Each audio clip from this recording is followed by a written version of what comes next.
Yooyaan malee yooyaan dhaggeeffattoota fi hordoftoota BBC Afaan Oromoo nageenyi badhaadha babaroo fafayyaa kun sagantaa BBC Afaan Oromoo kan stuudiyoo keenya Nairobi irraa isaan dhaqqabu maqaan kee Asli Galgalooti arraa keessummaa qabanee sanii dhiyaannaa keessummaan keenya xiinxalaa siyaasaa Haaji Joowar mahammd arraa stuudiyoo keenya keessatti wanti nurraa haasofnu haal siyaasaa Itoophiyaa keessa jirtu hiree siyaasa Oromoo fi gar fuulduraatti inni maan qabatee Oromoof dhiyaata yookiin siyaasaan isaa maan keessa jirtee ka jedhirra an Asli Galgalooti waayil kiyya ammayyuu waliin jira ammayyuu Ayyee ulfaadhu Asli anaaf si waliin taanee Joowar mahammd wajjin turtii taasifna dhimmoota akkuma itti immoo dhimma siyaasa Itoophiyaa akkasumas immoo kan Oromiyaa fi kan naannichaa dabalatee dhimmoota garaagaraa irratti kan gaafannu Joowar mahammd bagaan dhufte.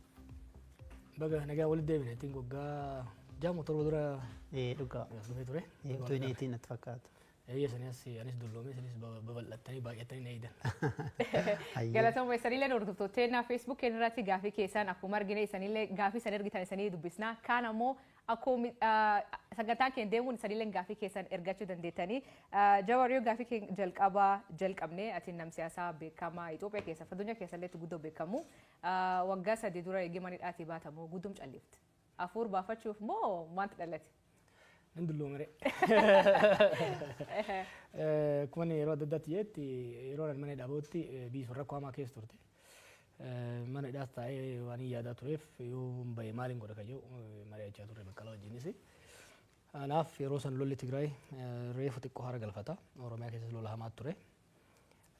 Namoonni akka keenyaa baanee dubbachuun ibidda beelbeelaa jiru irratti boba'aa dabaluu waan ta'eef callisuudhaan duuda duuban haala nageenya irratti qaamota walolaa jiran dhiibbaa gochuudhaan amansiisuudhaan akkasumas hawaasa addunyaa gama dippiloomaasiitiin tumsa godhanii biyyattii gara nagaatti deebisuudhaaf callisuudhaan duubaan yaalii godhuu wayya yaada jedhu irraa hin callise. Garuu dhiyeen kana deebistee haasa'uu jalqabde. Jalqabgaaf mana hidhaatii baate wanti ati barreessitu illee jidduu dhaabbattee akka waan gartee nama araarsu akka miidiyaa isaa turte amma immoo dhiyeen kana baatee mootummaa kallattiin qeeqaa jirte. Maaltu jijjiirama? Kun siin jee biyya sanitti ajandaan guddaan kan ta'uu qabu nagaa. Waggoota lama walakkaa dabaraniif afaaniin haa callisu barreessuuf dubbachuu haa dhiisu malee hirmaannaa cimaan godhaa ture. Oromiyaa keessattis naannolee biraa keessattis araarri akka dhufuuf qaamota mootummaas kallattiidhaan qunnamaa humnoota dippiloomaasii biyya sana irratti dhiibbaa qabaachuu danda'an kan gama lixaa jiranis kan gama bahaa jiranis baha jiddu galeessaa jiranis biyyoota adda addaa keessa deemuudhaan hogganoota biyyoota arguudhaan qaamota dippiloomaasii arguudhaan hunduu gama isaaniitiin dhiibbaa akka godhu tumsa barbaachisaa akka nu godhu irratti hojjechaan ture. Dhiyeenya egaa Pretooriyaa irratti humnoota Tigraay fi federaala booda araarri godhame booda hamma tokko abdiin ture. Amma garuu dhiyeenya kana wanni argaa jiru gama nagaatti deebi'uudhaaf fedhii akka hin jirre yeroo bitachuudhaaf malee rakkoo biyyattii marii araaraa dhugaatiin political settlement jennu saniin gara araara dhugaatti ce'uudhaaf fedhiin jiru guyyaarraa gara guyyaatti hir'achaa deemuu isaatiin arge. Kanaaf mootummaa sossoobuudhaan kadhachuudhaan amansiisuudhaan gama dirree nagaatti deemuun akka hin danda'amne waan hin waddeef gama hundaan dhiibbaa irratti godhu pireeshar irratti godhu origin barbaachisaa ta'e waan natti mul'ateef ana qofa osoo hin ta'in warri dhageettii qabnu hundumtuu nagaa kana buusuudhaaf dirqama guddaa kan qabu gahee guddaa kan qabu kan rincicaa jirus mootummaa waan ta'eef mootummaa irratti dhiibbaa godhuun barbaachisaa jedhee waan yaadeef gara sana deebi'e. Kan wal qabate tarii bakka amma jiru Naayiroobiidha. BBC Naayiroobii Keeniyaadha jira. Jireenyi keessa erga yeroo dhiyootes Keeniyaa ta'eera. Maalii fi amma dhaggeeffattoonni keenya kana nu gaafadha jedhanii irra deddeebiidhaan nu barreessu. Jireenya baqaara jirta maaf Keeniyaa filattee kana dura Itoophiyaa seentu reeffa kiyya qofatu baa Itoophiyaa jettee turte.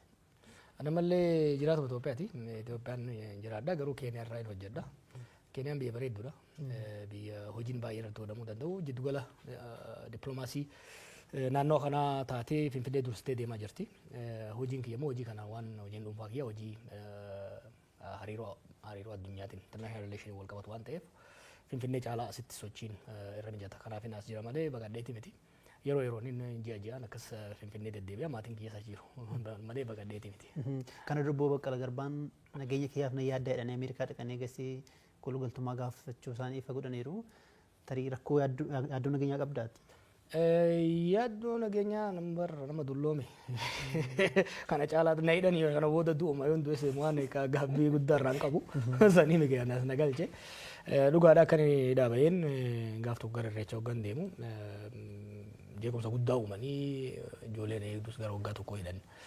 San booda waahillan paartii keessa wajjin jirruuf manguddoota biyyaanis mari'annee biyya san keessatti yaaliin gaafsan godhan deebisanii jeequmsa galchuudhaaf. Akkuma isin jee yeroo hidhaa bahetti sababa kiyyaan rakkoon tokkollee rakkoon biyya sanitti akka deebi'u hin barbaanne. Kanaaf gama Naayiroobii socho'uun hojii kiyyaafillee akka irra wayyaa asin sosocho'ee namoota arguu hin danda'a. Finfinneetti sosocho'ee nama arguun baay'ee ulfaataa ture. Kanaaf hojii kiyyaaf akkasumas immoo sababa kiyyaan rakkoon biraa kan uumamne jechuun biyya kana filadhe jechuudha. Gam siyaasaa yoo deebinee wanni ati reef wanni dubbachuu jalqabee fi dhiibbaa siyaasaa uumuu fi rakkoon Oromiyaa keessa jirtu mootummaan fakkeessuu malee marii araara kana fedhii isaa buusuu akka hin qabne dubbatte. Fakkeenyaaf Oromiyaa keessatti rakkoon guddoon jirtu mootummaa fi waraana bilisummaa Oromoo jidduutti. Dhiyeen kan kati barreessitee ka fedhii hin qabne mootummaa malee waraana bilisummaa Oromootiiniti jette. Qabii kun lamaan akka waliin dhageenya akka daariin hin buune maaltu danqa?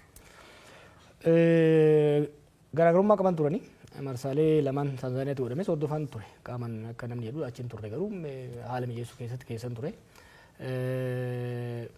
Wal shakkii fi wal hubannaa dhabuun gama lachuunuu jira. Dhiheenya kana garuu marsaa sadaffaa akka godhamuuf yaaliin dippiloomaatota bal'aan godhamaa ture. Yaalii san kan dide waraana bilisummaa Oromooti miti. Kun mootummaadha. Sobuun hin barbaachisu jechuudha. Dhugaadha sossobnee maal goonee araarsuudhaaf hin yaalama.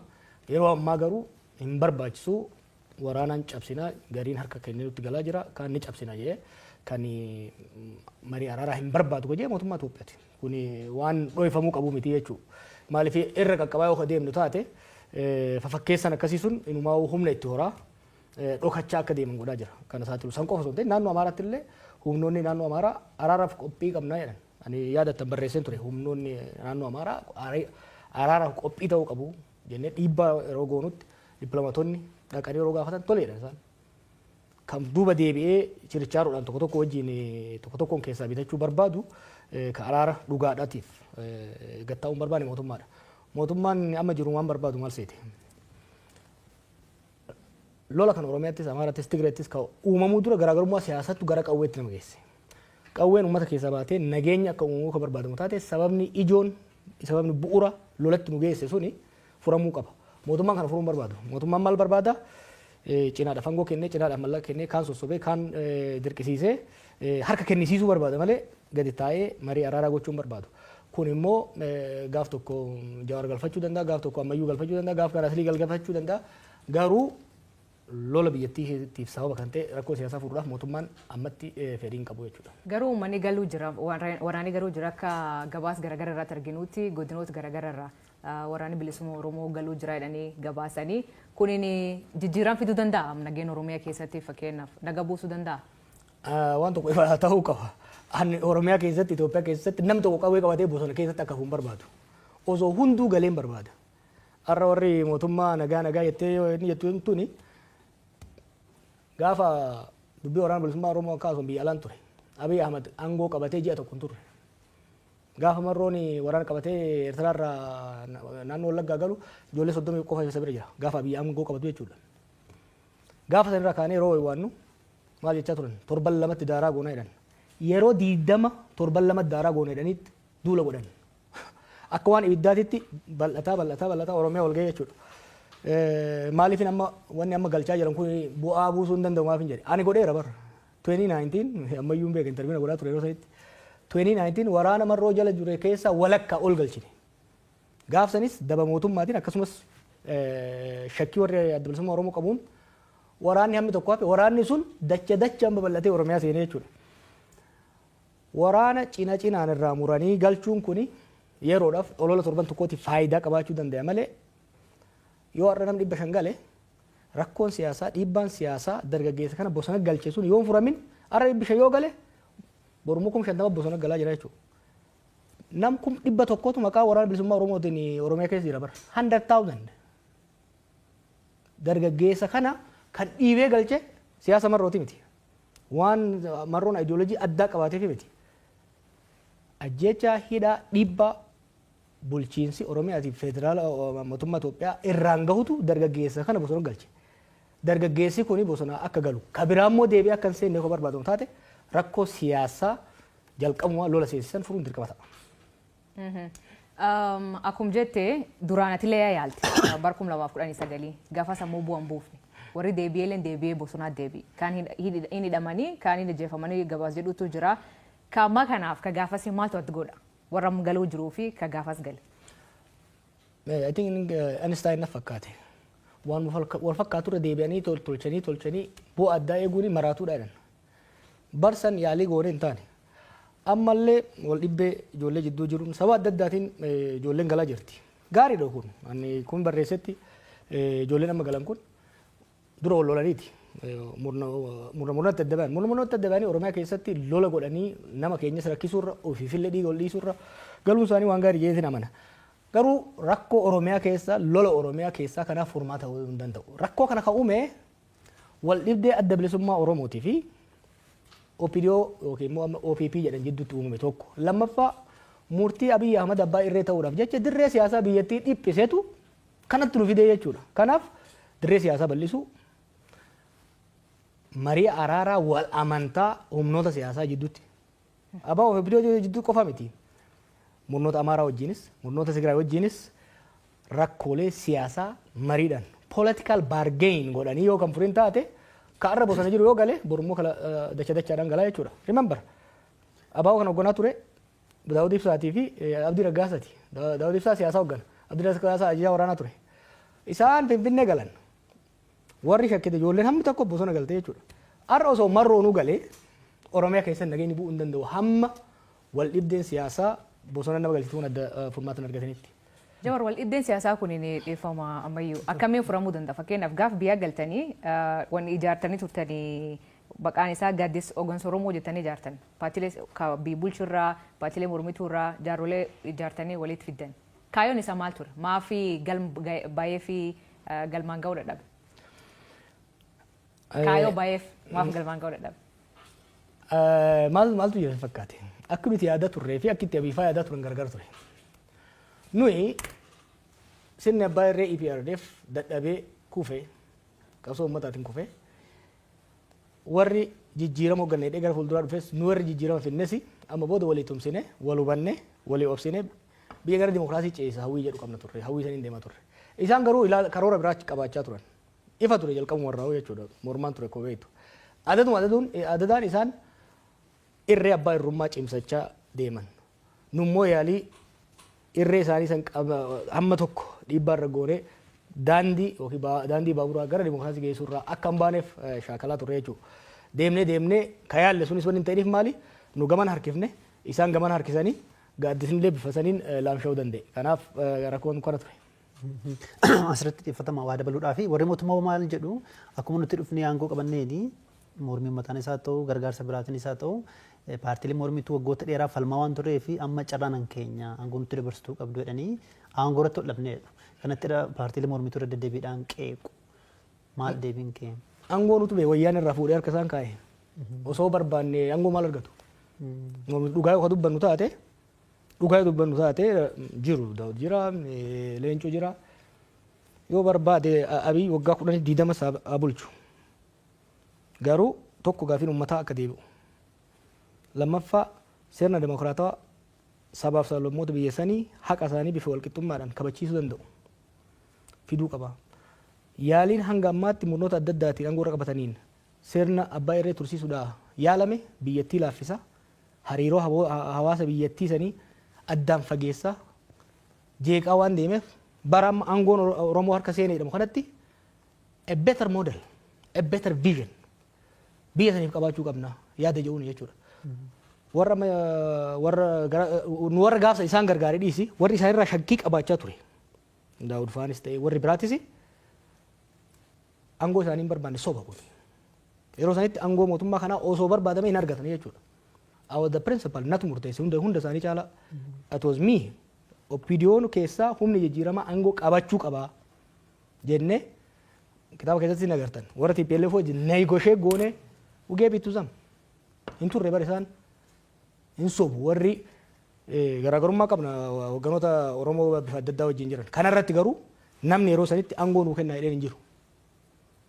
Bakki wal dhibdeen dhufe maali kallattii gara fuulduraa irratti isaan sirna abbaa irree ijaaruu barbaadan humnoonni biraa garuu lakki sirni abbaa irree hanga ammaa murnoota TPLFnis murnoota Dargiinis murnoota Hayila Sillaaseenis yaalame biyyatti ni miidha malee hin fayyadne. Kanaaf gara dimokiraasii ceenaadha. Garaagarummaan guddaan kanarraa dhufe.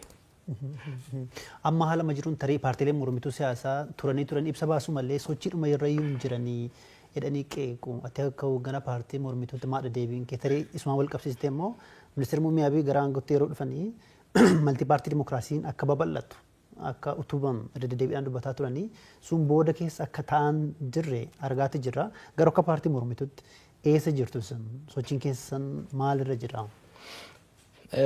Paartii mormituu akkan sochoo EPRDF duraa akkan sochoo ni danqa ture. Kuni garuu mootummaa durriyootaati. Sochii mootummaa shiftootaati durriyoota qofa miti. Fakkeenyaaf kaafaawwan wajjira qaba ture naqabteerra.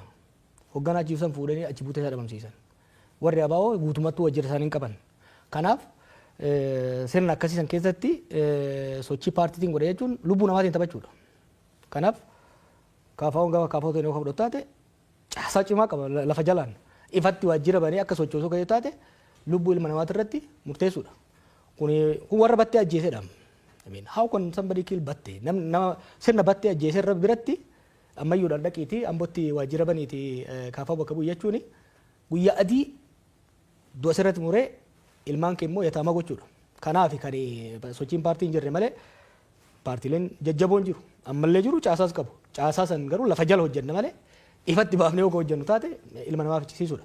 Kan gama dimokiraasii malti paartii jettee Abiy Ahmed dhiiga isaa keessa wanni dimokiraasii jedhu hin jiru. This was very clear to me gaafa inni Ameerikaa dhufee waliin haasofne. Maal haasoftan yeroo starii? Yeroo telefoon negoosheetti godhaa turan yeroo sanitti. Maqaan isaa waggaa dhufu nama amansiisuudhaaf gara Ameerikaa dhufee ture. Bilbilaan waggaa haasofnu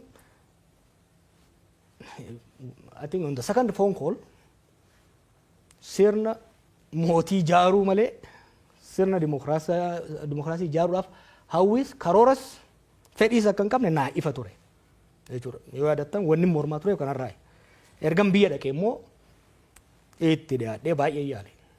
Namni Abiy sirna dimokiraasiidhaaf fedhii qaba jedhu yoo jiraate nama sa'aatii akkasii wajjin haasa'in qofa jechuudha. Kan ammoo jahan dabre kanatti qabatamaa waan agarreedha.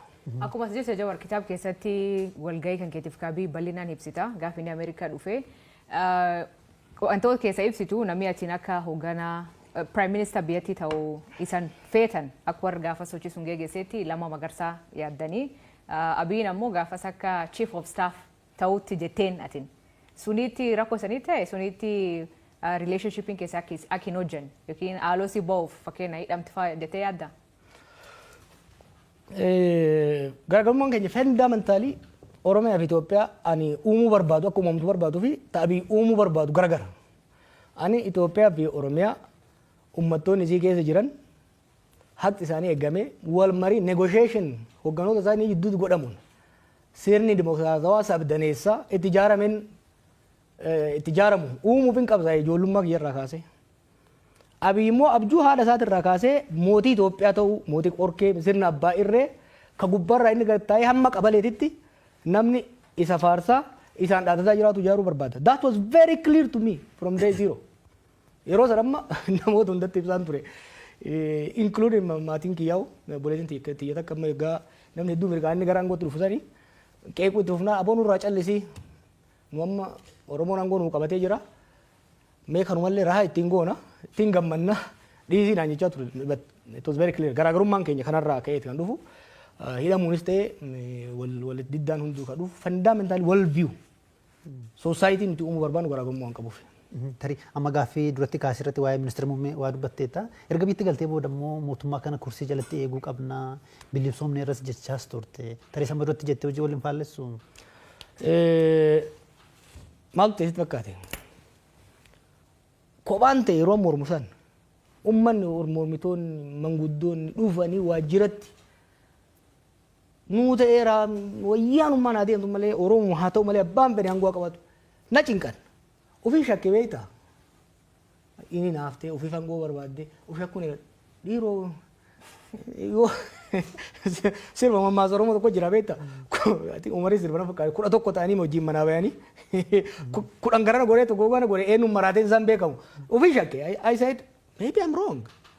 Maybe waan hin agarree gurbaa kanarratti uummanni argaa jira. So let me give it jiru warri amma kana waliin haasofnee murteessine let me give it a try akkasii okay yoo adattan gaafa inni aangoo qabate boolesii aangoo qabattee mi'aayee wanda barte amma dandeenyu walaa gargaaru I decided okay gufuu ta'uu hin danda'u waan hin beeku hojjennoon kiyya kun jiru ta'e hamma danda'een haa tumsu yaada yoo hin biyya gale waggaa tokko oliif day and night gargaaraan ture karaa deebisuudhaaf hammama yaalaa deebiin garuu milkaa'uu hin dandeenye kanaaf narra akka gaafas I have to try something saniif inni jedhe. Asilitti dabarsuu kun dura akkanuma siyaasa tokkotti Itoophiyaa bulchuuf yaada qabdaa. Yoo jara kanarra hafte dhugaan siin jaa. Maal jechuu? Analoojii makiinaan jiru tokko jira beektaa? Akka jarri kun amma itti deemuun yoo rabbi nu gargaare malee biyyi tuni biyya turtuu biyya hiddisii gaffagaattuu taate beektaa uummanni biyya sanii garaarsi nyaata. Uummata miskiina beektaa uummata fayyaalessu wallaahi uummata nagayaati beektaa. Biyya kanatti agartanii waggaa taaksiin parsantii 2 waggaatti dabalamu akkatti biyya raasan 42% gaaza irratti saantiimii 10 waggaa dabalame. Uummanni isaanii yeroo ammaa kana taaksii parsantii 300 hanga 1,000tti dabalanii milishaan miila bitaatiin isa dhiitaa uummanni kuni biyyi irratti hin diigamini hamtuun kana caalaa natti hin dhufin yaada jiru irraa ka'eeti nagayaan bula jechuudha. Uummanni sun garaa nama nyaata.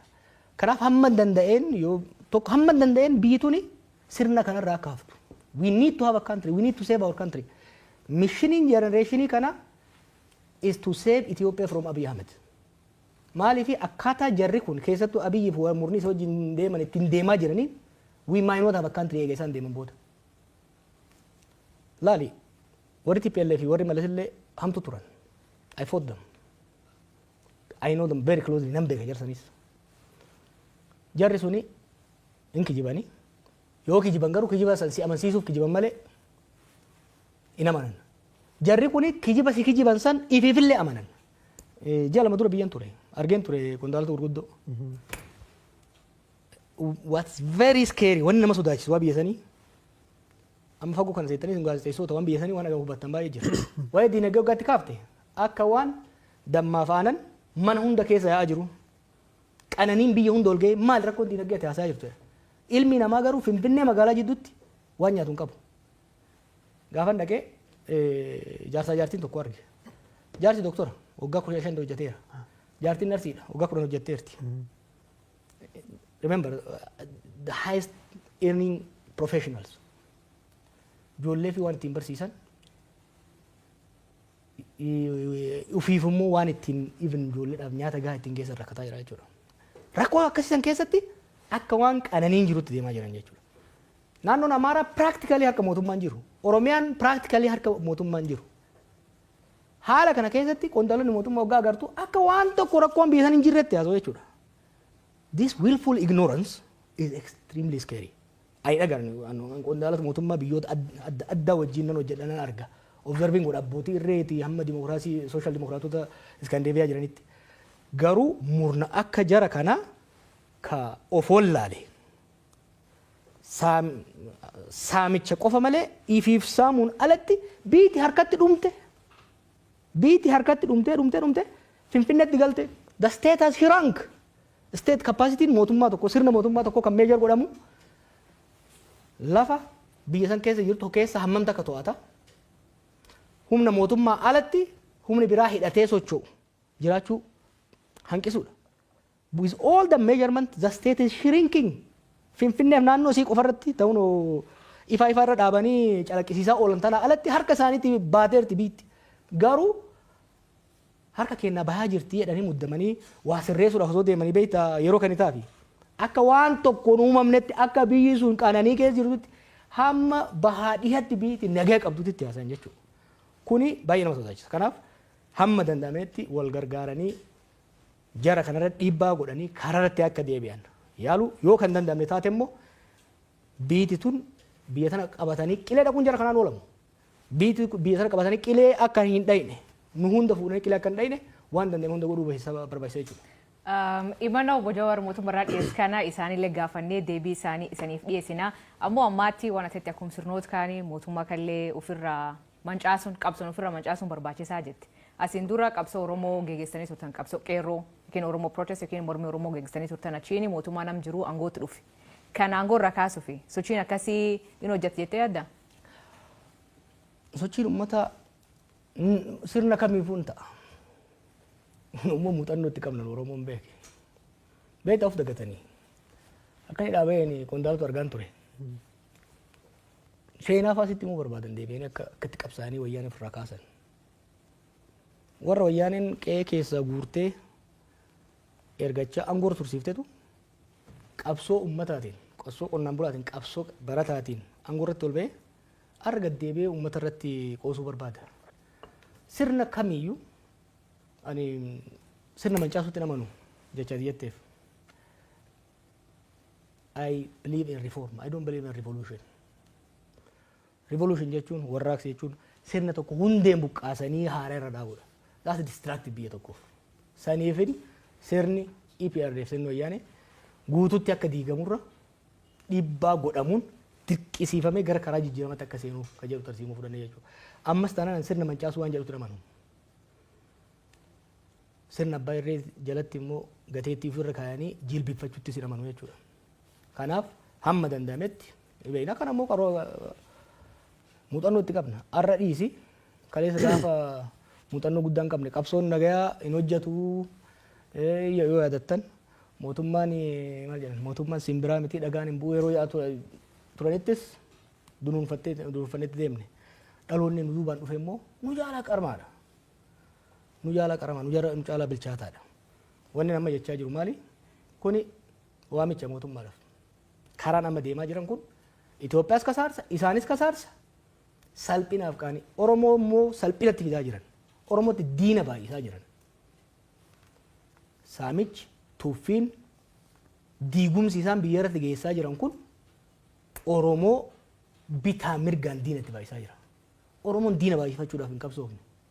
Oromoon sirna gita bittoota kaleessaa kan irratti qabsaa'eef Amaara keessaa waan bayaniif, Tigree keessaa waan bayaniif osoo hin ta'in miidhaan narra gahuu narraa dhaabatee saba hundaa wajjin walqixa ta'ee qabsaa'uu jiraachuun barbaada. Sirna dimokiraatawaa, sirna federaalawaa kan hanqee kiyyatti ittiin bulchu, kakuunis qe'ee ofiitti ittiin bulchu, sadarkaa federaalatti immoo wal kabanyee, wal jaalannee waliin bullu ijaarrachuun barbaada. Har'a maqaa Oromoo dahataniit keessattuu deenjariin amma deemaa jiru. Oromootti fayyadamti. Kan irraa kaan si gaafachuu barbaade mootummaan kun kan jedhamu mootummaa Oromoo jedhan. Namni hedduun akkasiin jedhee yaama warri biyya keessaa fi warri biyyoolaaleen mootummaan Itoophiyaan bulchuu jiru mootummaa Oromoo jedhan. Mootummaa Oromoo jechuun kun uummata Oromoof bu'aa yookiin miidhaa qaba. Wanni hin haalamne jarri aangoo irra jiru Abiy irraa kaasee Oromoodha. San qofa osoo hin ta'in qabsoo Oromootiin aangoo irra bayan. Kanaaf Oromii alagaa ka biyya keessaas ka fagoos hoo laalu warra Oromoon aangoo irra baase jarri kun Oromoodha. Jee mootummaa Oromoo jee ilaaluunsaa waan nu ajaa'ibu qabu miti. Garuu sirni tokko mootummaa Oromoo yookiin immoo mootummaa saba kanaa kan jedhamuu danda'u yoo uummanni sun naata jedhee filatee aangoo irra baasee jechuudha. Kanaafuu mootummaa murna Oromootiin jedhanan. Mootummaa Abiy, mootummaa murna Oromootiin mootummaa Abiy jettee yoo keesseen alatti mootummaa Oromoo jettu. Garuu hubannaan sabni biraa godhu kun humna lama jira mootummaa Oromoo kana ka'uuf. Tokko warra Oromoo amalee cabsuu barbaadan, Oromoo qaanyessuu barbaadan, warra Oromoo mataa qabsiisuu barbaadan ture, warra taranyaa hidhee deemuu barbaadu. Kun warra murnaati. Hojii hojjetan kana yoo ilaalte amma haasaa Oromoo waggaa walitti qaban haasayan. Akka waan Oromoo fayyadanitti, akka waan Oromoon faayidaa addaa qabutti dhiyeessu oromummaa mootummaa kun. Kuni Oromoodhaaf rakkoo guddaa uumuu danda'a. Maaliif xuriin sirnichaa saba irratti dhufuu danda'a jechuudha. Kanaaf uummanni keenya of eeggannoo guddaadhaan itti deemuu danda'uudha qaba. Uummanni keenya dirqama guddaa qaba jechuudha. Laal kaleessa gateettii Oromootiin aangootti bayan. Egaa aangootti bayatan booda humnoota Amaaraa maqaa Itoophiyaatiin faarsaa sossobaa sobaa uf jala diriirsanitti humnoota siyaasaa Oromootii fi humnoota siyaasaa Tigraay rukutan. Amma immoo waggaa humnoota Tigraay wajjin nagaa buusanii humnoota Amaaraatiin wal lolan Oromoo jalatti dahatanitti maqaa Oromootiin of dhoksaa of haguuganii Amaaraa cabsuu barbaadan. Humnoota siyaasaa Amaaraa wajjin garaagarummaa yeroo dheeraa qabna. Mootonni isaan keessaa bayan miidhaa guddaa saba keenya irraan gahan. Nuyi garuu Amaaraa irraa haaloo bahuu irraa hajaan qabna. Nuti Amaaraa wajjin daangaa bal'aa waliin qabna. Hariiroo yeroo dheeraa waliin qabna. Garaagarummaa qabnu falmiidhaan furanna. Garuu sirna abbaa irree tokko bira dhaabannee Amaara cabsu, Tigree cabsu waan jedhu hin qabnu jechuudha. Itoophiyaan kaleessa maal jechaa turre? Itoophiyaan Oromoodhaaf hin taane namuufuu hin taatu jechaa turre gaafa qabsoofne. Har'a immoo Itoophiyaan Amaaraan taate hin taane Oromoodhaaf hin taatu. Itoophiyaan Tigreedhaaf hin taane Oromoodhaaf hin taatu. Itoophiyaan Oromoodhaaf taatu ka isaafis nagaa kennitu, ka haqa isaa eeyyitu, ka Amaaraafis haqa isaa eeyyitu, Amaaraafis nagaa eeysiftu. Takkan Tigreefis taatu, kan Somaaleefis taatutu barbaanna nuti. Nuti maqaa keenyaan maqaa Oromootiin abbaan fedhe ol ba'ee saba biraa akka cunqursu barbaadu. Maaliif nutu akkas ta'aa ture kaleessa. Kalee murni Amaara keessaa ba'e Amaara keessa dahatee maqaa Itoophiyaatiin uummata keenya cafaqaa ture. Waggoota 27 murni Tigraay keessaa ba'e maqaa Tigraayin saba keenya cafaqaa ture. Har'a immoo madaan nurra gahe madaa saba biraatti irra gahuu hin hayyamnu jechuudha. Kan dura dhaabachuu qabna. Maaliif kana yoo callifne rakkoo uummata Tigraay irra gahe hubachuun barbaachisaadha. Boru gaafa sirni kun kufu waliin akka hin kufne.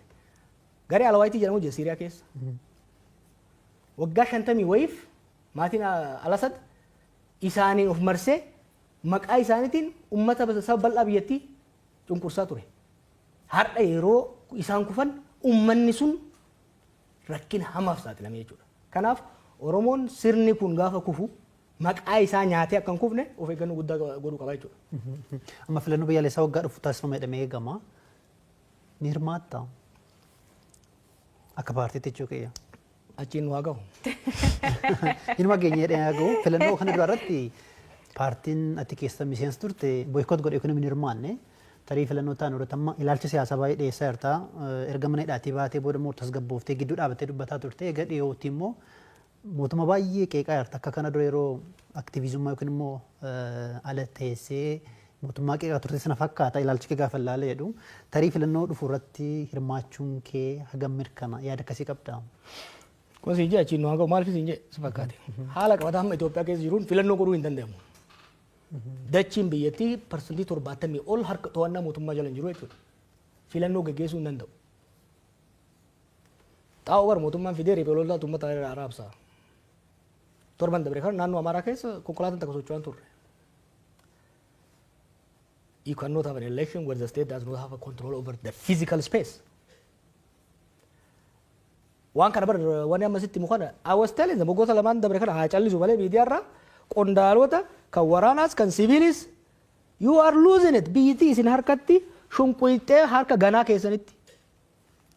Abiy Ahmed Shimallisi Adaanechii fi namichi Amaaraa suni they are co-mayors of Addis Ababa. Addis Ababa qofa waliin bulchan Finfinnee qofa waliin bulchaa jiran beeki. The rest of the country is not in their control. Haala akkasii keessatti waa'ee filannoo dubbachuun rakkisaadha. Maaliif filannoon tokko legitimacy qabaachuu kan danda'u yoo xiqqaate constituency bakka namni irraa filamu 2/3 keessatti filannoon gaggeeffamuu danda'a. Danda'uu qabaa jechuudha. Haala ammaatiin parsantii 30 keessattuu filannoo gaggeessuu hin danda'amu. Oromiyaa fi Amaara keessatti particularly increasingly South keessattis jechuudha. Kanaaf priority Itoophiyaa ammatti filannoo miti. Ana waa'ee filannoo kaasaa ture waa'ee dimokiraasii waa'ee kan advocate godhaa ture ana miti. Maal jedha Oromoo gammaaku mataa jirutti sabbata maran yookiin immoo maal jettan warri Booranaa ka maran kan ruufa maranii yoo mataan hin jirre ruufa maran Itoophiyaa mootummaan harka hin qabne keessatti filannoo gaggeessuun hin danda'amu. So first thing first we need to restore peace. Akkamiin fiduu danda'u keessumaa fakkeenyaaf naannoo Oromiyaa keessa walitti bu'iinsi jira waggaa 5 deemaa jira erga mootummaan humnoota federaalaallee bobbaasee waggaa 6 ta'eera naannoo Amaaraa keessas immoo erga waraanni Tigraay keessa dhumee booda deebii hammaateera. Rakkoowwan walitti bu'iinsawwan naannolee lamaan keessa jiran keessaa kamtu furuuf cimaadha akkamiinis immoo furamuu danda'a walitti bu'iinsawwan Itoophiyaa keessa jiran kun wantoonni ijoo hojjetamuu qaban maal akka nama siyaasa tokkotti tokko 2-3 wanni itti tarreessuu dandeessu. Furuudhaaf fedhiin jiraannan furuudhaaf laafaadha. Akkamiin? Biitti sun carraa guddaa qabdi. Tokkoffaa namni lola ifatee jira. Maaliif lola ifatee si fakkaate? Itoophiyaan lola keessa turteerti erguma uumamte irraa kaasee. Bara Haile Sillaasee lolli ture, bara Dargii lolli ture, bara IPRDF haamul xiqqaatu malee lolli ture. Lolli hagammaa godhamaa ture qarqara irratti. Ogadeen keessatti, gammoojjii Baalee fi Harargee keessatti, Eertiraa keessatti. Lolli waggaa 6 dabree kun immoo handhuura biyyattiitti godhamaa jira. Oromiyaa keessatti Shawaadha. Arsiidha. Amma lolli guddaan qarqara Wallaggaa hin jiru. Waraanni guddaan kan jiru godinoota Shawaa keessa, godinoota Arsii keessa, Gujii fi Baalee. jiddu galeessa Amaara keessa lollee san godhamaa jiru dur Amaarri PRP keessa qaaraa gara daangaa Sudaanii lolaa ture Tigraay soo taate qarqara ture amma lollee Amaara keessa godhamaa jira jiddu gala Gondar jiddu gala Goojjam Shawaa Kaabaa keessatti godhamaa jira jechuudha lafa naannoon kun maali lafa oomishaan beekamu uummanni bal'aan keessa jiru jechuudha kanaaf durii gaafa lolli qarqara godhamu uummattoonni Itoophiyaa jiddu galeessa jiran darbee ilmaan erganii sinqiin ergan amma garuu lolli qe'ee isaanii irratti godhamaa jira jechuudha kan kun uummata baay'ee nuffisiisee jira uummanni Itoophiyaa kan Oromiyaa keessa jirus kan Amaara keessa jiru kan Tigraay keessa jirus lola ifatee jira jechuudha akka kaleessatti naa cabsi uummanni Itoophiyaa keessatti maraatu saayikoosisii ture from 2019 to 2022 amma sun fayye namni amma araara barbaada uummanni akka uummataatti lammaffaa riphee loltoonnis bifa yaadan saniin deemuu akka hin dandeenye hubatanii jiran kabiraa hawaasni addunyaa biyyoonni ollaa keenyaas ture ta'e kan fagoo jiran biiti tun addaan faca'uu heddii jedhanii sodaa guddaa keessa hin jiran waan jiraniif bifa danda'ame hundaan tumsa nuu gochuudhaaf araarri akka dhufu tumsa nuu gochuudhaaf qophiidha. An kana waanin kallattiidhaan beekuuf dubbachuu hin danda'a jechuudha. Kanaaf biyya keessatti there is a peace market uummata jidduu. Biyya alaatti deeggarsa cimaa argachuu dandeenya araara fiduudhaaf. Maaliif biyyi Itoophiyaa jedhamtu kun akka facaatu kan barbaadu hin jiru. Ollaadhaa Keeniyaan hin barbaaddu, ollaadhaa kuun hin barbaadan naannoo kanatti Sudaan jigdeetti Somaaliyaa rakkoo qabdi Itoophiyaan naannoon kun hundi hin diigamaa jechuudha. Saba kanaaf biyyoonni ollaattis nageenya akka dhufu barbaadan. Even biyyoonni Arabaa kassafaman kun yeroo baay'ee lola dhugaa lola gargaaran haa ta'u malee wanni isaan Itoophiyaa irraa jaqaban food production nyaata. Yoo biyya tasgabbooftee qonni kan qotamuu danda'u. Kanaaf biyyoonni Arabaatis yoo taate biyyoonni bahaa dhihaatis yoo kan taatu taate nagaa akka finnu barbaadan. Nagaa kan hin barbaanne mootummaadha. Kan ammoo waan isaan mormuu fi miti waan inni itti dhiyaate irraa dhaga'e practically hojii isaan hojjetan guyyaa guyyaan waan hordofeef. Maaliif asirratti tarii waraana dhafedhu moo wallaalummaatu kanatti oofe akka ilaalcha keetti? Beektaa aangoon maal si godha si fakkaate? Aangoon of tuulummaas itti uuma. Maaliif keessattuu sirna abbaa irree uumuu gaa barbaaddu warra xiqqoo si xiixu dura warra si mormu ariita. San booda warra gorsa atiin jaalanne sii kennu ofirraa ariita. San booda warra maqaa keetiin hadiraa dha'uuf itti of marsita. Kanaafi information ati argattus kanuma si doongorsiisu kanuma si gowwoomsu qofa jechuudha. So maal ufa of tuulummaas itti uuma. Of tuulummaan immoo of wallaaluu dhafida jechuudha. Ijoolleen teenya aangoo irra jirtu tuni of tuulummaa keessa dabartee of wallaaltee jirti. Biitti harkatti facaatee dhumtee jirti. Garuu isaan waggaa walgaan hunda kabajamoo muumicha halaqa jechuun alatti waggaan bira dhufan amma I'm sick of them amma ministeerota isaanii kana waggaan bira dhufanii namatan waggaa isa bira dhaqan kabajamoo muumicha jedhaniin odoo kana godhan biyya harka isaaniitti deemteetti maaliif nagaan barbaanne gaafa dura dubbiin abaa'oo ture eegaltu ijoolleen tun nama 200 geessu maal naan jedhan sitti fakkaate maaluma waa'ee abaa'oo kana cinqamtaati mallasuu bari maqaa abaa'oo sila Oromoo mormiin dhiisu mormiin aadaa isaa ta'eera ammallee jedhanii bar mormiin Oromoodhaaf aadaa ta'eera jarri kuni Oromoon tuni silaa nuyi mormuun ooltu mallas beek maqaa abaa'ootiin fayyadameeti abaa'oo Oromoo nama rakkiftu hunda kabalee hidhatti nagaa aangoorra ture nulleen silaa Oromoon nu mormuun dhiiftu maqaa maal isaan ka yaadanii marroon gidaamii ture jedhanii yaadan. They did not understand the transformative impact of the 2018 change. Jijjiirama statein aangoon north irraa south shift godhuun seismic shift san hubachuu hin dandeenye. Structural change dhufaa biyya sanitti akkasuma addunyaa irratti waan jijjiiramaa deemaa jiru kana hubanne beektee gaafsan. Ammoo maali? Ammoo waan baay'ee balleessanii jiran. Araaratti deemnee kan jennu taate nu harkaa diigamtu waan jedhu sodaatan aangoo dhabnaa hin rakkanna waan jedhan san keessee sodaarraa kan ka'e gara odhaatu deemaa jiran. Garuu namni asadirraa barachuu danda'uu qaba. Baay'ee bareeda. Dhaggeeffattoota keenya egaa tamsaasa kallattii BBC Afaan Oromoo irratti jirra. Keessumaan keenya nama siyaasaa Joowar Mahammadi qeeqa akkasumas himannaa garaa garaa mootummaa irratti dhiyeessaa jira Joowar Mahammad. Namoota siyaasaa paartii biyya bulchuu yookiin mootummaa Itoophiyaa keessa jiran yoo dubbachuu barbaadan balballi keenya banaadha. As dhiyaatanii yaada isaanii biraan ga'uu danda'u. Isaan keessumeessuuf qophiidha. Gaaffii nutti ce'uu dandeenya. Achirratti qondaalli mootummaa fe'e. Dhufee na wajjin haasa'u mormuu barbaannan I'm ready. Asitti isin duratti anytime abbaan fedhe dhufee factually waan an jedhu kun sirrii miti diinagdeen Itoophiyaa kufaan jiru waraanni biyyattii akka reermaatti nyaatee gombisaan jiru ani I am desperately trying to save my people ummanni kiyya sirni kun ummata kiyya qabatee qilee kan dha'ineef inni yaalaa jira diinummaan qabu jibbarraan qabu abbaan fedhe dhufnaan sibira taa'ee waliin haasa'uudhaaf qophiidha. Baay'ee bareeda. Kaanini isanii guddum califtan warri hayyooti siyaasaa warri baratee warri paartii mormitoota namni hedduun itum quufna fakkaata akka biyyattiin itti bulfamaa jirtu garuu abdiin uummanni qabu amma marii biyyaalessaa kan in harkifatte guddoo turte amma immoo itti fuuftee jirti ati akka jaawariitti mariin biyyaalessaa kuniin maal milkeessa jettee yaadde. Rakkannee callifnee bar ijoollee hin rakkannee bar hin rakkannee dhugaan rakkannee beeki yoo kufan maqaa kennan kufan yoo itti dhiibne suuta kufaa jiran kan namni Oromoo waa beeku kan sirna kan keessa jiru namni xiqqoo qalbii qabu ka haalli kun isa yaaddeessine ka hirribeessan kun hin jiru ka gammadee carrase hin jiru I can speak for most of my people kuni kan hubachuu barbaachisaadha waa'ee marii biyyaalessaa yaani marii biyyaalessaa kuni waan gaafa biyyatti dhufne yaadattanii gaafa road map barbaachise ce'umsaaf gaafa jennu abii gadi ba'ee Joowar mirqaanee Facebook irra barreessaa isin immoo isa jala hojjan jedhe. No, mirqaaneetii miti. I studied it. I studied transition. I spent my entire life. Jiruu kiyyaan irratti qorachaa ture. Gaafsa road map hin barbaachisu. Anis hin ceesisa jedheet biyya qileetti galche. Warri waan marii biyyoolessaa kana 2018 akka dhufu barbaanne 2018 with evidence dokumentii inni itti kennine hin didan. Gaafa eega biitti daddabarte booda 2022 gadi hin ba'an. Okay. In turte garuu ammallee taatu bishaan kan jiga jalan boo'anii kan mafee ol qabanii okay itti adeemnu sirnaan hojjedha. Mariin biyyoolessaa warra mariisisu gaafa filatan irraa kaasee warri mari'atu hedduu wal hubannoodhaan jaarsaa jaartii nu bare yoo wal lolan jaarsa lakkaayatan san irratti walii galanii malee abbammaan fedhe dhufee ka gara tokko jiru qofa dhufee araarsuu hin danda'u. Kanaa ta'u lammaffaa mariin kuni mariin biyyoolessaa yeroo lama ta'a. Tokko lolli akka hin dhufne hanqisuudhaaf. Lama eega lolli dhufe booda araara buusuudhaaf. Yeroo sanitti lolli ho'aan jira. Tigraay wajjin lolli godhamaa jira. Oromiyaa keessatti lolli godhamaa jira.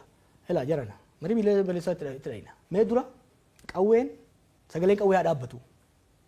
Nagaa haa buufnu.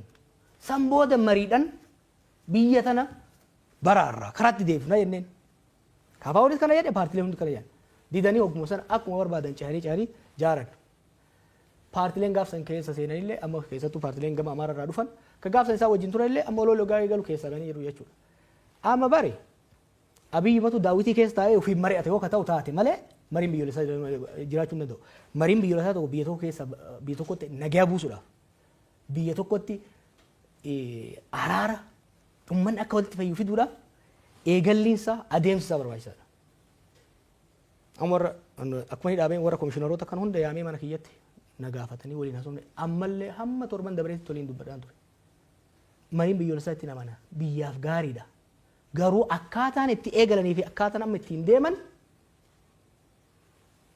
of sobaa jiranii.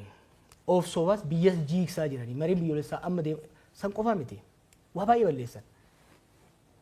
Dhimmi daangaatii fi eenyummaa akka furamuuf komishinii daangaa fi eenyummaa maqaadhaaf ijaaranii waggaa 3 lafarra rakkisanii odoo akka hojjetin diigame. Marii araara biyyoolessaa jedhamu tokko ture komishinii araara biyyoolessaa waggaa ture malee ni meeqatti ba'e odoo bu'aan buusin. Komishiniin kun amma jiru kun illee waamata qofa godhee deema. Sirna jiru sirna pirezidantii godha. Abiyyiin pirezidantii ta'a. Mootii ta'a. Haguma kana very short sighted. This is not Oromo don't deserve this. Ethiopia don't deserve this kind of leadership. Nuti ummata guddaadha bar. Ummata gadaatu fi hin jenna bar. Biyya keenya sabaaf sablammii biyya keenya jiruuf waan gaarii dabarsuu qabna malee soba ummata dabarsine saalfiif salphina ummata keenya dabarsuu hin qabnu jechuudha. Nama uumat beta yoo isan uumat keessaniif obaatanii Itoophiyaa guutuuf bahuu dandeettan. Garuu am fakkeenyaaf kitaaba kan keessatti waan ati uummanni tokko rooroo fi cuqursa jala bahuu fi waliin qabsaa'uu barbaachisaa jetti. Garuu amma uummata Oromoo keessatti wal qoodinsi guddaa jira. Uumat keessatti paartiilee siyaasaa keessatti hoggansa keessatti wal qoodinsi akka malee mul'ata. Isan akka uummataatti akka warra Oromoon of duraan laaltutti Oromoon isatu jijjiir fidaa itti isan laalti mitire isanuu waliin dhageettan walii galuu dadhabdan wal shakkii jira akka malee hooggansa Oromoo jidduutti kun maaf uumama. Uummanni Oromoo uummata qoqqoodamaa miti. Gaafa biyya alaa bahu waan akkanaatti ture. Jas hoggaan abaaboo jidduutti garaagarummaan waan tureef Oromoon tun waliin galtu waliin taatu noo. Naannoo kanatti uummanni akka Oromoo bilchina siyaasaa qabu. Hubannaa siyaasaa qabu hin jiru. Hin callisa malee. Osoo Oromoon kun tokkummaa qabaachuu baate ka'ee warra taankii baankii harkaa qabu paartii sirna cima Afrikaa keessatti tokkoffaa jedhame ka waggaa 50 bubbeen fedhan sochoosu jedhu waggaa 4 keessa firfirsee jilbiifachiisu ture. Warri Oromoon tokkummaan qabu jedhu warra Oromoon beeyne jechuudha. I know my people. Uummanni Oromoo tokkummaa qaba. Namoonni siyaasaa hoo? Har'a garuu uummanni Oromoo dirqama ofii qofa osoo hin ta'in dirqama sirna kana jijjiiree sirreessee karatti deebisee Itoophiyaaf saboota ishillee baraaruudhaa qaba jechuudha. Hoggansa keessa yoo kan taate hoggansa keessa garaagarummaan lama qofa jira Oromoo keessa. Warra sirna abbaa irree jala hiriirree biyya saamnaa jedhee Oromoo fi Itoophiyaa salphisaa jiruu fi warra sirna san diduu jidduudha garaagarummaan jiru. Bulchiinsa ministeera muummee Abiy bulchiinsa abbaa irree jettee ibsite amma akkasii ilaalchi akkasii. Abbaa irree laamshoftu anokrasii. Anokrasii jechuun sirni abbaa irree tokko cimaa yoo ta'e autokrasii kan jennuuni dikteetarri jira gubbarra hamma gadiititti to'annaa cibaa cunqursee uummata kan bulchu ka olaantummaan sirna sanii jiru kan nageenya gamma dhumaatti jiru mormitoonni caccabanii daaromanii the state olaantummaan total monopoly over means of violence kan qabdu sirna abbaa irree autokrasii jechuun jennaan jechuudha. Anokrasii tana sirna abbaa irree yartuun jedhan maaliifi qaama lafaa biyyattii san keessaa kan to'annoo sirnichaa jiru baay'ee xiqqaadha. Diinagdeen baay'ee laamshaadha. Humna lakkoofsaan kan mootummaatii ol ta'etu bosona keessa taa'ee falma. Yeroo har'aatitti mootummaa Itoophiyaa naannoo Amaaraa keessatti magaalota muraasaa alatti harka isaan jiran. Oromiyaa keessatti karaa gurguddaan alatti harka isaa keessa hin jiran. This is two sides of the country. Sirna akkasiitiin sirna abbaa irree ta'uu fedhu malee ta'uu fedhee guutamuu fi diddee karatti rarra'ee hafeedha jechuudha. Duratti ripheeltoonnis akka isaan yaadan hin taanee fi jettee dubbattee turte ammatti immoo lakkoofsi hidhattoota bosona jiranii kan mootummaa yoo hin caala jette tarii mootummaa yaaddessuu danda'u akka mootummaan ibsutti ministeera muummee Abiy torbanuma lama dura otuma waggaa 1,000 yoo nu lolanii immoo hin dandeenye dubbatanii turanii akka ilaalcha keetti lolanii mootummaa to'achuu hin danda'ama Itoophiyaa keessatti. Mormitoonni akka isaan yaadan kana hin jedhu uummanni hin deeggaru ripheeloltoota. Uummanni ifateera lola. Uummanni Oromiyaas kan Amaaraas kan Tigraayis lola ifateera. Ripheeloltoonni kun uummata keessa jiru. Dhahannaa onnee uummataa kana ni beekan. Kanaafin siin jaakka fedhanitti deemaa hin jiru. San qofa osoo hin ta'in sirni ripheelolaa adeemsi ripheelolaa durii fi insurgensiin amma adda adda dur nama muraasatu yuunivarsiitii keessaa ta'uu bakka tokko ka'ee niikulasiidhaan san booda ripheelolaa jaara. Amma sochii uummataatu gara fincilaatti jijjiirame ripheeloltoonni bifa wal ta'iniin decentralized bifa ta'een autonomous ta'anii deemu jechuudha. Kanaaf akka fedhan sanitti deemuudhaaf isaan rakkisa. Haa ta'u immoo ripheeloltoonni bakka hundatti waan baay'ataniif sirna mootummaa yeeyyii beekta bineensa yeeyyii jedhamu. Yeeyyiin amma arba mataa isiitti homaan gootu takkitti. Waan baay'attee bakka hundaa nyaattuuf guyyaa lamas yoo itti fixtu lafa waan dhoofti. Sochiin ripheelolaa kun amma Finfinnee uumaan sodaachisu ammaaf. Garuu Finfinneen sammuudha jennu sammuu arbichaa yookiin onnee arbichaa ta'a jennu. Garuu immoo bakka hundaa sochiin godhamu kuni sochii qonnaa, sochii daldalaa, caasaa bulchiinsaa laaffisee laamshisaa deemaa jira. Diinagdee kuffisaa deemaa jira. Diinagdeen Itoophiyaa almost kuffee lafa jira amma. Faalaan mootummaan ittuu diinagdeen Itoophiyaa biyyootuma baha Afrikaa kanuma Keeniyaa akka caale GDPdhaanis yoo ilaalle gara doolaara biliyoona 200 akka caale kan ibsaa jiru deddeebiidhaan badhaadhinni akka jiru ibsaa jira mootummaan tarii dubbiin keemmoo faallaa kanaatti. Ana sinamanii Abiyyi sinamanii warra keessanii bilbili gaafadhu. Ask your family. Warra keessaniin jireenyi isinii hooyyofte moo kan baadiyyaa jirus kan magaalaa jirus. Diinagdeen Itoophiyaa akka isaan jedhee yoo guddataa jiraate barsiisan, haakim, qonnaan bulaan, daldalaan jireenyi isaa kan bara waggaa jahan duraarra fooyya'aa deemuu danda'ami. Namanuu baanaan gaafadhu maatii kee. Don't go too far. Hiriyoota wajjin baratte gaafadhu.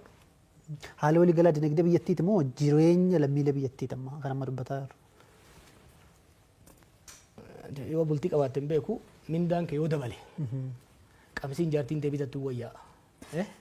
Manni barnootaa ijoolleen nyaanni ijoolleen tee nyaattu hin fooyyaa. Kopheen isaan diratan hin fooyyaa. Akkasuma akkasii miti. Mindaan kee galii biyyoolessaati. Galii biyyoolessaati. Maal ta'aa jirti fakkaate? Dinagdee maaltu laaffise? Dinagdeen har'aa miti erga mallas du'e irraa kan abii qofa ittiin bileem gochuu hin ta'u. Erga mallas du'e irraa mallas jeneraaloota bakka adda addaa kaa'ee qondaalota kana gaafa mallas du'u qondaalonni jeneraaloonni qabeenya biyyattii saamutti seenan. Sochiin godhaa turres dinagdeen laaffise. Jarri ammaa kun immoo erga dhufe maal ta'e? Tokko lola Tigraay qofatti doolaara biliyoona 28 oli kan kasaarame. Imagine dinagdeen Itoophiyaa guddaan tokko Oromiyaadha lama Amaara. Naannoo sanitti sochii dinagdee godhamaa jiruun sochii lolaa godhamuun dinagdee laamsha'ee jira.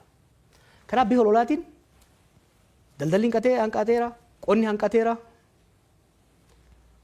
Sababa lolaatiin immoo investimentiin biyya keessaa ta'e biyya alaa qaqal'atee dhaabbateera. Tun balaa lolaati. Maallaqa xiqqoo irraa haftee maal godhaa jiran? Beeta mangistii cululuqaa ittiin ijaaranii.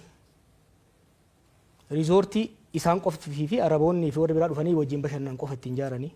Maallaqa xiqqootti hafteen. Biyya tokko keessa biyya tokko kan guddisu investimentiin mootummaa garam deemuu qaba. Productive sector kan jennuun qonna irratti deebi'uu qaba. Faabirikaa irratti deebi'uu qaba. Yeroo har'aas Itoophiyaan beeta mangistii ijaaruu miti kan isiin malu. Warshaa xaa'oo ijaaruu qabdi turte. Deengadda oduu tokkoon arge.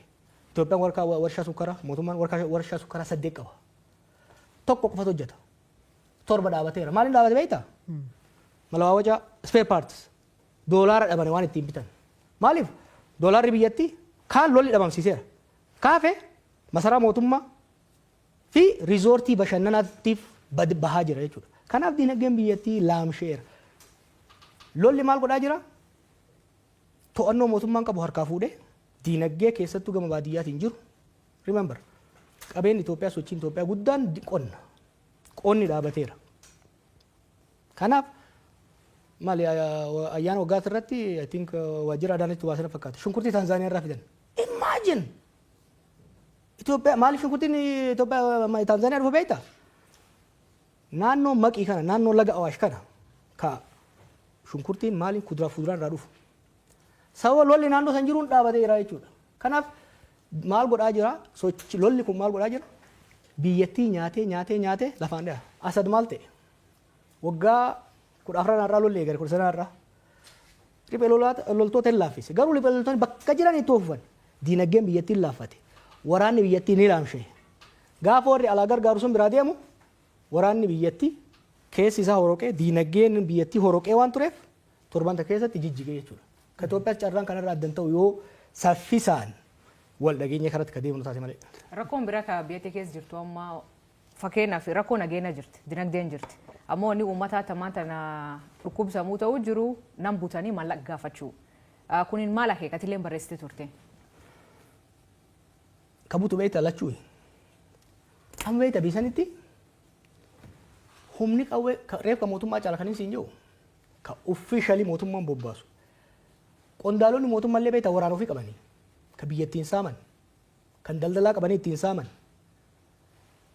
ka barre riphee lolaanii seera didee bosona galeemi qaamni mootummaallee nama saama riphee lolaallee nama saama ummanni rakkoo guddaa sheer godha immoo maallaqa sirraa fuudhan kan baankiin walii dabarsan qaamni mootummaa keessa jira jechuudha. Amma deengadda iyyinee ka dhaabsinu fakkeenyaaf kan biraa hafet waraana si galchine fuudhanii waraana raafuu yoo barbaadde 100,000, 120,000, 30,000 kafalisiin jaan jechuudha. Maaliif? Sababa sirni wanni amma reefu isin jedhu sun sirni mootummaa the state has become so weak hedduu waan laamshoftee jirtuuf sirni mootummaa ka biraa dhiisii caasaan mootummaatu to'annoo mootummaatii ala bahee saamicha irratti yakka irratti bobba'aa jira jechuudha. Kun immoo ummanni akka abdii kutatu ummanni akka dallansuu hamaa keessa galu isa godhee jira. Kanuma wal qabsiisee kallattiidhaan tamsaasa BBC Afaan Oromoo caqasaa jirtu keessumaan keenya Joowar Mahammadidha. Kitaaba haaraa barreessee guyyaa boruu eebbisiisa. Garuu dhimmoota siyaasaa naannoo Oromiyaa san Itoophiyaas kan nutti kaasaa jirru himannawwan garaagaraa qeeqa garaagaraa aangawoota mootummaa akkasumas immoo qondaalota paartii biyya bulchuu irratti dhiyeessaatti jira Jawaarii akka nama siyaasatti kun waanuma eegamu yoo deebii kennuu barbaadan yookiin immoo dhimma kanarratti yoo BBC'tti dhiyaatanii dubbachuu barbaadan kan keenya banaadha. Namoonni siyaasaa keessumaa kan paartii biyya bulchuu keessa jiranii Jawaar daldala keessa jira. Maaliin jiraatta galiin kee maali? Hojiin qaba garuu yoon daldalee maal rakkoonsa? Namni siyaasaa hattuu ta'uu qaba jechuudha. Maali yeroo hedduun dhagaa waan akkanaa kana namni siyaasaa yoo hojjete yoo dalagate maal rakkoonsa? Ani dalagachuu hin danda'u moo? Fayyaa shaniin qaba. Beekumsa barnootaan qaba. Yoon hojjetadhe maali? Yoon daldalee maali nama rakkoonsa? Inumaatu rakkoon biyya san keessa jiru namni hannaaf siyaasatti seena. Of danda'een hojjetu. Kanaaf an osoon daldalee osoon itti beekee daldalee ittiin gammadaan. Daldalan keessa hin jiru garuu hojii gaariin qaba. Hojii sanan hojjedha. Yoommoo rabbi naa qajeelchee carraan daldalaa dhufte immoo sirriittiin daldalaa kun waan haalamuu qabu miti.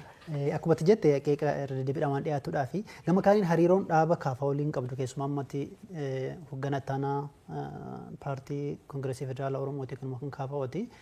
Hariiroon kee akkam fakkeenyaaf yeroo darbii adoolessa keessa yeroo isaan kola ta'anii bakka Baqqalaa Garbaa filatan fa'aa waan argamteen seeni wantoota gurguruudhaa baadhee aangawoota yookiin immoo qondaalota paartii sanaa irraas gaafa odeeffannee xiqqoo hariiroon keessan akka laaffate waan akeeku odeeffanne sirraa dhaga'uu feena. Akkami hariiroon kee? Hariiroon keenya jabaadha. Garuu biyya keessa waan hin jirreef walgahii idilee yeroo hunda godhamu hirmaachaa hin jiru. Sanii alatti garuu waan irraa eegamu godhaan jira. Hariiroon laaffee kan jedhullee sirrii fitee hariiroo gaarii qabna. Hariiroon sun immoo gaafa barbaachisaa ta'etti gaafa hojiin hojjetamuu qabutti ni hojjenna. Kana dura an Oromoo farsee yookiin immoo dursa Oromoo fetteetti dhalabsitee egasii mormiinis jabaatee mootummaan haaraa saanguutti dhufee ati amma akkam ilaalchi Oromoo farsiitidha moo Itoophiyaa farsiitidha? Gaafasis maali ka dubbii kaase? Gaafasis namni Oromummaa isaatiin waan dhiibameef Oromoon beekamtoota kaseen Oromoo waan ta'e qofaaf himi. It's not a DNA question. Oromoon akka Oromootti waan cunqurfameef akka Oromootti qabsaa'e. Kan qabsaa'e garuu Itoophiyaa waan jibbeef saba biraa waan jibbeef miti. Roorroo ofirraa kaasuudhaaf jechuudha. Eenyummaa isaatiin dhiibamuun akka irraa dhaabbatuuf jechuudha. Kanaaf immoo har'a kan jechaa jirru maali? Roorroo kalee ofirraa kaafnee roorroo haalaa jira. Kan ammaa kan immoo kan hammeessu kalee gara tokkoon dhiibamaa turre. Har'a gama lamaan miidhamaa jira Oromoon. Gama tokkoon sirna ofii aangoorra baaseen ajjeefamaa saamamaa salphachaa jira. Gama biraan immoo saba murni kun Oromoo ta'e qofaaf badii inni saba biraa irratti hojjetuuf Oromoon immoo abaaramaa balaaleffatamaa jira jechuudha. Gama lamaan rakkataa miidhaa gama lamaa keessa jirra jechuudha. Kanaaf ilaalchi kiyya maali? Itoophiyaa Oromoofis saba biraafis haqa eegdee wal taasiftee walii tumsiiftee dimokiraatawaa taate jaaruu irratti fuulleffadhee hojjedha jechuudha. Gaafii namoonni hedduun amma karaa Feesbuukii nu gaafachaa jiranii jawaroonni san nu gaafatanii waa'ee du'a Caaluu irratti nu gaafadhaa jiran gaafii du'e sanillee gaafa suma hidhamtanii waan du'e sun irraa waan beektan qabdanii. Akkuma beektu waan Hacaaluun ajjeefamee borumtaa isaan hidhame. Amma nu badhu kitaaba keessatti barreessee jira. Odeeffannoon qabu kan ragaa ittiin qabne immoo barreessine. Du'a Hacaaluu ni qoratama. Har'as ta'uu baatu boru ni qoratama. Dhugaan immoo ni baha. Har'atti odeeffannoo ragaa qabatamaan hin jirre baasuun ragaa san dhoysuutti waan nama geessuuf waa baay'ee keessa yeroo adda addaan gaafatamaa seenuu hin barbaadu. Gaafa tokko garuu qaamni walabaa ta'e dhaabbatee waan ta'e tokko tokkoon akka deemu. Wanni ani beeku garuu erga gurbaan ajjeefame irraa kaasee qaamni mootummaa dhugaan akka hin baaneef dhodhoysaa hedduu godha akka ture ifa. Sammuu kitaaba keessa kaa'ee jira. Kaanini sorry ammayyuu ka bal'inaan gaafatamuu jiru waa'ee laptop kan kee kaa'atu obbo Lammaa Magarsaa kenniti. Eegi laptop itti kennite obbo Lammaallee dachuuma as buuteen isaa dhabamtee laptop kan keetii fi waan obbo Lammaan keessa jiru maal qabda? Bil laptop itu narra nafta. You see, we tried bar biyya sanitti wanni xiqqoo tokko yeroo tokko na aarsu maal akka ta'e beektaa? yeroo san na sodaatu turan akkan biyyatti hin galle jaarsota irratti ergan dhufuu dura isaan achi dhufuu dura akkan biyyatti hin galle akkanaaf waan biyya dhufee aangoo irraa fudhatu itti fakkaatu ture akkan aangoo irraa isaanillee hin barbaanne akkan isaanii tumsuu heetu hubachiisuun qaba laaptooppii keessan kenne I was disarming qabsoo qeerroo fillee symbolically kan hin barbaade qabsoofni as geenye amma jara aangoo irra dhufe kana jeequrra tasgabbii isaan dhabsiisurra mee yeroo kenninee fi hamma dandeenyetti kabnee qaqqabne qaawwa isaanii cuccufne haa deemnu symbolically sodaa naasuu yeroo san abiifaa keessa jiran keessa baasuufin bifa saniitti kenne. Haala lammaa odoo gaafattanii wayya fayyaa akka qabu nagaa akka qabu Awurooppaa akka jiru nan beeka dabaree wal quba qabna lammaan nama galaa taate Oromoodhaaf. Hin gaabbu kitaaba keessaa kan hin jiru tokko lammaa deeggaruu hoyyatti hin gaabbu'an. He is a decent human being. Akka Oromoon barbaade dhumarra godhuu baatus sirna kana wajjin taa'ee Oromoo ajjeesuun sabaaf sablammiidhaan walitti naquun Oromoo qaaneessuu didduudhaan keessa ba'uu isaatiif I am proud of supporting him. Wanni hin gaabbu namni baay'ee maaliif hin gaabbu jedhan. Wanni hin gaabbine keessaa tokko gurbaasan. He is a good human being and he is a good Oromo, a good Ethiopian. Gaafa nama akkasitti deeggaru san ani akka namni jedhu lammaan beekuun ture. Dhugaa hariiroo hin qabnu turre. Yeroo takka lama waasofnedha. But I feel I'm a good judge of character. He's a decent human being. And har'as taanaan namoonni baay'een of course maal calliseedhanii miti. Saba miidhurra akaakayyuun kiyya tokko maal jedha. Waa tolchuu dadhabde waa balleessurraa of qusachuu danda'uun waan gaariidha. Kanaaf an ammas I have a huge respect isaaf. Okay, wal quba qabdu jechuudha. Yes. Tole gaafii tokko dabalee gasii booda asilitti dabarsa. Amma rakkoo baay'eetu jira Itoophiyaa keessa akkatti kaaftee akka nama siyaasa tokkotti political economic immoo siyaasa diinagdee akkamitti wanna kanaaf furmaata fiduu danda'a. First thing first. Karaan irra deemamaa jiru qileetti nu galchee akka jiru balaa hamaa keessa biyya galchee akka jiru amanuu gaafata. Dongorri guddaan injoora siyaasaati. Ololli qaama siyaasaati. Siyaasa keessatti wanti hamaan olol ofiitti amanuudha. Hoggansi siyaasaa tokko propagaandaa ofiitti amanuu eegallaani ofis biyyas kasaarsa. Ethiopia is not on the right path. It's on the path to disaster. Abiyyee fi jarri isa bira jiru kan amananii fudhatuu danda'u qaban. Haalli Oromiyaa keessa jiru, haalli Tigraay keessa jiru, haalli Amaaraa keessa jiru harka mootummaati ala bahee jira. Kuni maal gaafata? Araara gaafata. Ani ni beekta. Humnoota bosona jiran kanaan nan qeeqama. Tarii kana dhabamsiisuu barbaadanis baay'ee Oromiyaattis Amaarattis. But this is not personal.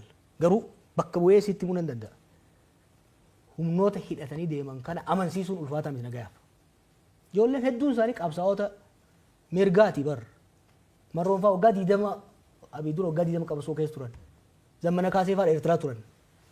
At a minimum they know what they stand for. Karaa tarsiimoo isaan hordofan irratti waliigaluu dhabna malee ilaalcha isaan qaban irratti waliigaluu dhabna malee at the heart biyyi akka diigamtu fedhiin qaban. Onne I can speak with confidence ijoollee kana nan beeka ijoollee kana. Wal falmaa turre wal beeyna wal loluu dandeenya. Ultimately garuu haala amma biyyi keessa jirtuun nagaa ala falli biraa hin jiru jedhanii tamanu. I challenge Abiifa. And I will bring ijoollee kana amansiisuudhaaf itti gaafatamummaa fudhadha. Nagaaf akka ta'aniif. Oromiyaa qofa osoo hin ta'in ka Amaaraas dabalatee. Ni amanu jedhanii amanan biyyi akka diigamtu barbaadan. Warri mootummaa biyyatti harka isaanii diigamu. Maali maraatuun akkana? Maali maraatuun na'an baramma? Okay, gaafa duraan gotti dhufanii muuxannoon hin jiru. Wanta tokko itti fakkaatuu danda'a. Dargaggummaan jiraachuu danda'a. Amma hoo maali? Amma maali? After 6 years of disaster namni xiqqoomallee dhaabbatee loluu danda'uudha qaba. Kanaaf falli jiru maali?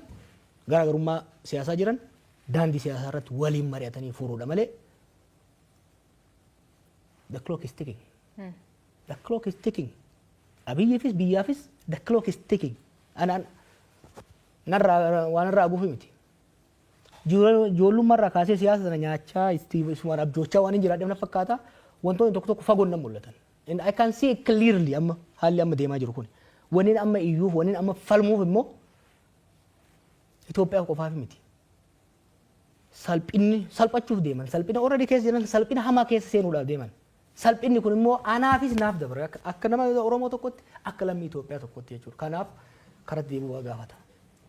Galatooma hordoftoota kennaa warreen hordofuu jirtan gaafii keessan arguu jirra. Gaafileen hedduun ka dhiyaatu kitaaba barreessuuf maltu si kakkaasee ka jedhu kan irra haasofne turree websaayit keenya ka BBC Afaan Oromoo irra dubbisuu dandeettanii. Kaaniin kitaaba kan kee eebbisiisuu fi biyyoota garaagaraatti imaluu fi kan Naayiroobii bor eebbifamaa asiin booda Awurooppaa deemta. Garuu kitaaba eebbisuu fi kaaniin qabsoo fuuldura yookiin qabsoo itaanuu irra haasa'uu fi jette. Maal jechuudha? Bar dabre biroo tokko barreesseen ture. Kaaga amma gad dubbannu kana barbaree hin qabne wayii. Boqonnaalee qabsoo dabarsinee fi kan itti aanu. Callifnee ilaaluu hin dandeenyu. We owe it to our people. We owe it to the Ethiopian people. Oromoon hooggansi Oromoo anarraa dabalatee callifnee ilaaluu hin qabnu jechuudha callifnee ilaaluu hin dandeenyu. Dur irraa kaasee ergan biyya alaa dhaqee irraa kaasee aadaa tokkoon qaba. Yeroo yaadni tokko dhufu taa'uun oolu uummata wajjin marii banaa godha. Yaada kiyyaan dhiyeessaa gaafiin hin dhufaa chaalenjiin hin dhufaa yaada san keessaa gabbifnee hojiitti seenaa jechuudha. Clearly haalli amma Oromiyaan fi Itoophiyaan itti deemtu haalli jarri kun maqaa keenyaan biyya ittiin deeman it is not sustainable, it is not beneficial, it is disaster. Qabxii kana uummata wajji mari'achuun barbaada. Uummata wajji haasa'uun barbaada. Uummanni yaada kiyya challenge akka godhaniin barbaada. Anis challenge gochuun barbaada jechuudha. Kanaaf kitaabni akkuma carraa kana waliin dhufe malee amma marii sana irratti gaazexeessitoota akka keessanii bakka adda addaa jiran wajjinis haa ta'u uummata bal'aa biyyoota alaa keessa jiru wajjin mari'achuun barbaada jechuudha. Waan hin gaabbineef hedduu barreessite kitaaba kan keessatti ka uummati beekulleen hedduutu jira kaati hin gaabbineef. Ammoo xiqqoollee hin gaabbitu wanni ati irraa gaabbitu tokkollee hin jiru. Maaliin gabba Oromoo ta'ee dhalachuu kiyyatti immoo ummata kana qaanii keessa baasuu kiyyatti ni qaabbamu. Bar gaafaan qabsoo seenu. Murbaa kanaan hin gadda ijoolleen jedheen kan manni areeda qabu. Ani qancaraadha beeyta. Ijoollummaa keenyarraa kaasee maal akka ture beeyta. Sababa rakkoo abaa'oo keessa uumamaa tureen Oromoon miliyoona 50 taate warra miliyoona 5 keessaa dhufeen akka feetetti dhiitamti waggaa 50 deemanii homaan fidan Oromoon mana barcaa dhayitu kanuma. Mana taaziyaa dhayitu kanuma. Mana farsoo dhayitu kanuma. Oromoon hamilee wal cabsa, Oromis hamilee wal cabsa ture. We changed that. Arreeyoo xiqqaate Oromoon waa gochuu hin danda'u namni jedhu kamaraati malee hin jiru. Kamaraati illee hin jedhu. We proved.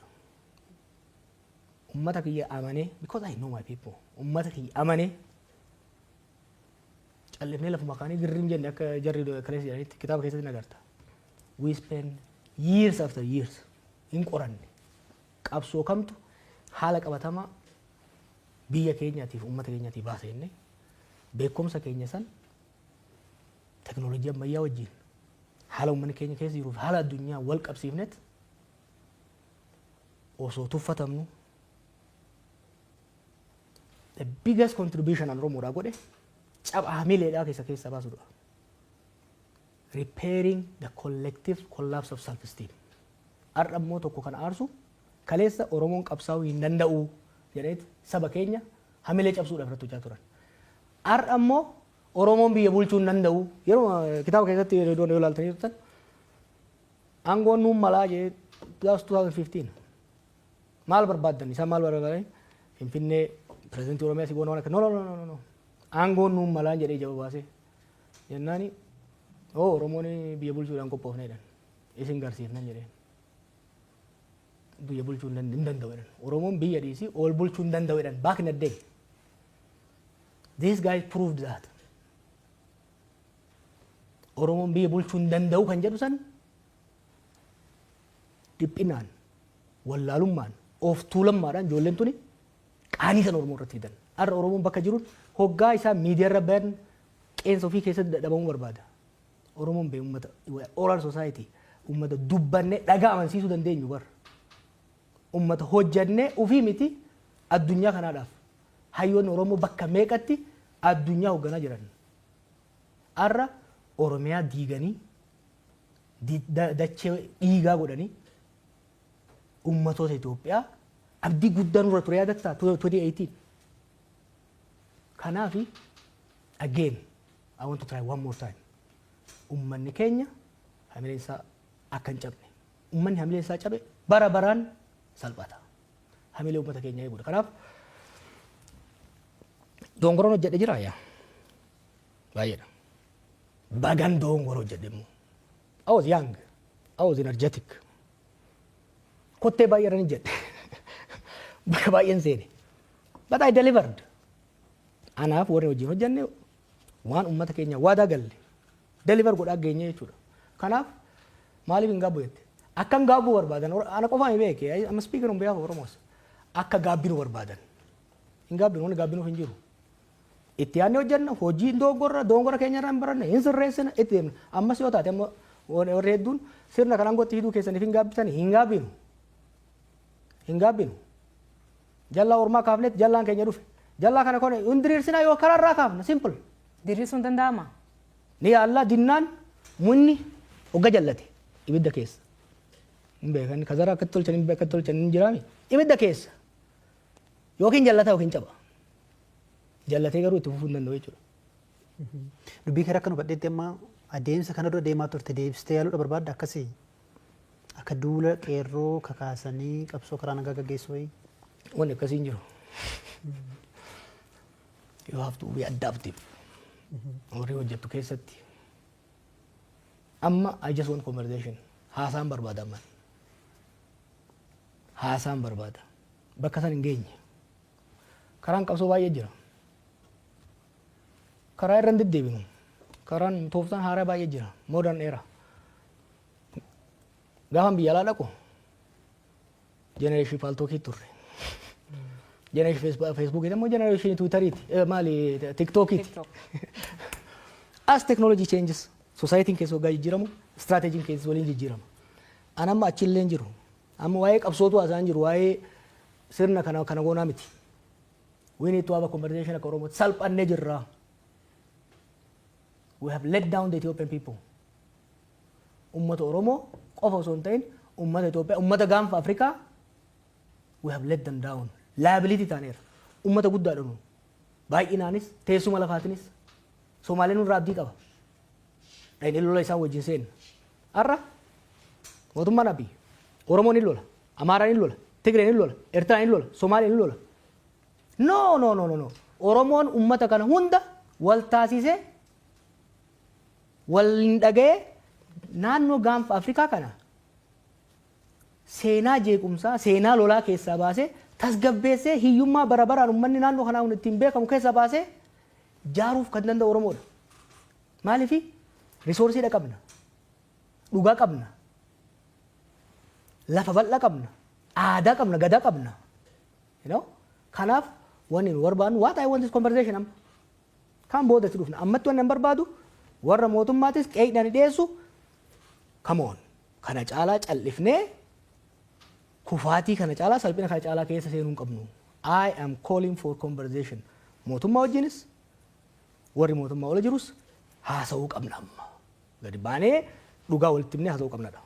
Ayyee tamsaasa kallattii BBC Afaan Oromoo gama Facebookiidhaan hordofaa jirtu dhaggeeffattoota keenya keessumaan keenya Joowar Mahammadi kitaaba haaraa hin gaabbu jedhee guyyaa boruu eebbisiisa guyyaa kamisaa jechuudha Keeniyaa Naayiroobii keessatti isa booda immoo gara biyyoota Awurooppaas ni imala dhimmoota hedduu kaafne dhimma siyaasaa Itoophiyaa keessaa qeeqawwan jajjabaa himannaawwan jajjabaa mootummaa akkasumas immoo paartii biyya bulchuu irratti dhiyeesseera isarratti jarri mootummaa deebii kennuu yoo qophii ta'an balballi keenya banaadha gara xumuraa tarii dhimma gaanfa Afrikaa kana kaasteetta amma Itoophiyaan keessumaa bulchiinsi ministeera muummee Abiy Ahmed waa'ee ulaa galaanaa Somaaliland wajjin walii galee waggaa tokko muddama hamaatu ture inumaa lolattii seenuu danda'u Somaaliyaa fi Itoophiyaan dhimma sodaatamaa ture dhiyoo kana immoo Turkiitti ijaarsummaa Turkiin walii galtee irra gahameera gaanfa Afrikaatti dhagahamtummaan yookiin dhiibbaan Itoophiyaa laafaa jira akkasitti bakka nama siyaasaatti karaa ittiin ulaa galaanaa argatan maal ta'uu qaba?